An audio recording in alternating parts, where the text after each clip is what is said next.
Why filming Ian Kwon, dude? You fucking asshole. Oh, God.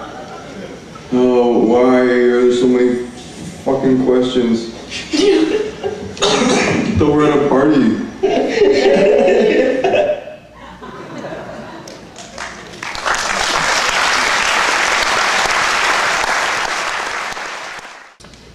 So, Harry, I wanted to congratulate you on your world premiere here. And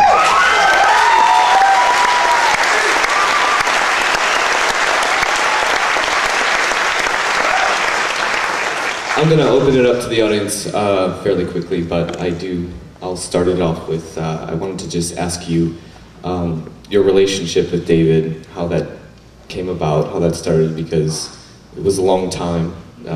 You know, and especially documentaries, your relationship is kind of, you know, an important thing, an integral part of the filmmaking process, so. Yeah, I guess you could tell that, you know, I guess from watching that, we are really close friends. We go back, when I met Dave, it was, we were like 13 years old at this Korean camp called, Korean-American camp called Camp Conifer. And everyone there was like B-boy, like, oh yeah, you know, wearing Z Kawarichi and doing their hair at 6 in the morning, like dancing to, you know, R&B and stuff like that. But I actually met Dave through his brother. You know, I've heard Led Zeppelin playing on top of some mountain somewhere, so I started heading that direction. And there was this, like, man, this guy in long hair, he looked like a man probably. He was a kid, long hair with the boom, you know, boom box playing Led Zeppelin.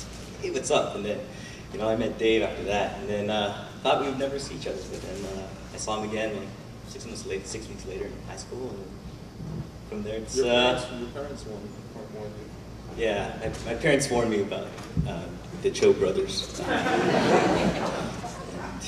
Here we are.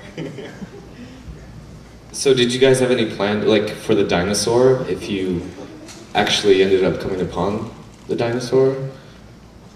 What was, you know, going to take place, or did you have any plan, or you was just kind of going out there in the wilderness? I was kind of curious what the game plan was. There's no fucking dinosaur. I mean, the first time I went, I was 20 years old, and I read about it in National Geographic that was written in like the 80s or 70s or something. And I went by myself, and I went completely underfunded. And so I never even got close to where the dinosaur was. And then this time we went, we had money and we had like a film crew and everything. So we got a little bit closer to like where it's spotted. And like when you hear about it here and like, you know, you're in Westwood and shit, it doesn't seem real. But when you get over there and everything's like prehistoric conditions, and you see like a snake that's bigger than any snake you've ever seen, and there's like weird like gorilla shit everywhere, and then you start to think like maybe this is true. And then like there was a missionary that we met, and he didn't see it, but the guy ahead of him, who was like a very like, you know, head on his shoulders, he wasn't like crazy or anything, he said he had spotted it before. And he said it was like, so when you hear shit like that, you start to think it might be possible. So there was some nights where, you know, like, man, fuck, we're gonna fight a dinosaur. Harry's gonna ride on the head, we're gonna take pictures, and we're gonna be on the cover of Time magazine, and you're gonna be riding your fucking dinosaur on top of the head, and like, because it's not supposed to be like a Tyrannosaurus Rex, it's supposed to be like a Brontosaurus, and then so you know they don't bite or whatever, so all right. I'm gonna open up to the audience. I can see anybody have any questions for Harry or David or Elizabeth. It's very bright up here in the back, sir. Harry, what are you gonna do next? Yeah, isn't that what people always ask when you finish a film? And people always answer, I'm going to make another film. I don't know what the fuck I'm going to do, but I mean, I have like a bunch of different ideas, but who knows? Tech support, yeah, you know, I mean, I've been doing tech support while I was doing this movie for like 2 really nice Jewish ladies, so who knows?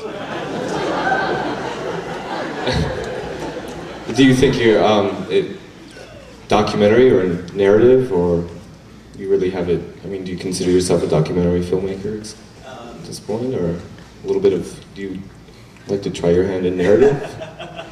All right, okay. Documentary narrative. Documentaries are normally, people don't normally watch, and y'all admit that you don't watch as many documentaries as you do narratives. They're not as fun to watch, and they're more fun to shoot because you're just going along on a ride. Narratives, they're not as fun to shoot, they're more fun to watch. I'm gonna make a movie about this guy. This is the weirdest guy in the world. The weirdest fucking guy ever.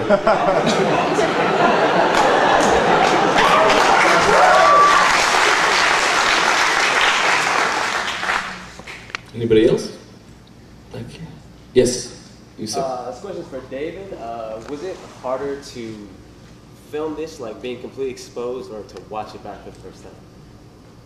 I mean, I really never thought this movie would ever come out. The first guy that started this movie, he became a drug addict, and he got divorced and all this shit. He never made a movie before, and he had like 160 hours of footage of me going like, "Stop filming and checking my email." And then Harry finished USC Film School, and he didn't have a project, so he took over from there, and then it was. You really worked on the movie for like the last 2 years. Like we fought for a long time because all like those kind of interviews, stupid things you saw. It was like, "Hey Dave, what do you think about?" I was like, "Shut the fuck up." So I guess it's hard. I mean, it's easier, I guess, if you're trying to make a movie with someone you don't know, then you can be more like formal or something. But I can't take this guy seriously, so. Did I answer the question? What was the question? Was it hard watching it back the first time? Yeah. Was it what? Was it hard watching yourself? I was watching Sex and the City across the street. This fucking idiot decides to show this movie in LA. He got like a bunch of other offers to show in different film festivals. I'm like, okay, you cut the PG version for my parents. They never watch it in a theater.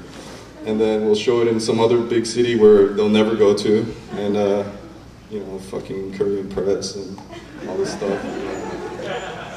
Hi, Mom, Dad. Awesome. You in the front? What were those computer animated scenes? Looked like David was. Oh, you mean, yeah. We actually had to get really nice location for that. And we had to set up, like a nice dolly shot in the blue screen. It was, that's the video game. Yeah, it's the video game, David Choe coming out. But yeah, now you know how hard it was making a movie about this guy. It took so long. I offered this guy a lot of money about a month ago to, make sure the movie never comes out. But I don't know, he wants people to see it, so. We'll take one last question at this point. Over here. Do you have a show coming up? Did you watch the movie? The last part with the gambling addiction and stuff? I'm on my next shit. I'm over art. Fuck art. It's done.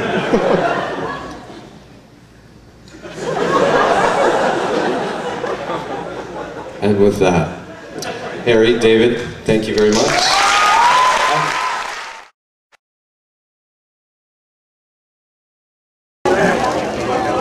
What did you think? Did you like it? You know what? Harry did an excellent job. So, it's a great job he did it. Were you surprised at all the crazy things that David did? You know what? He knows everything. I don't have to make a deal with him. Oh, okay. It's not my business. He has to deal with him, so. Your good narration. Oh, yeah. This movie is much great. Were you surprised at anything, or did you when you saw it, all the things? A lot of David's friend and Robert. They come this event. Yeah. I'm very happy. Yeah. We're so proud of you. Oh, no, I'm proud of David. I'm proud of Harry, too. Oh, yeah. They did so good. We are so lucky to have you guys. Oh. You're a great team together. Oh, old friends, Yeah. Old friends. Success team. We try. Success Getting team. older now, right? We have It's to try. okay. It's good to be old. Yeah. Then cool down. Yeah. That means they get cool down. Yeah, maybe. Maybe mature. I hope so.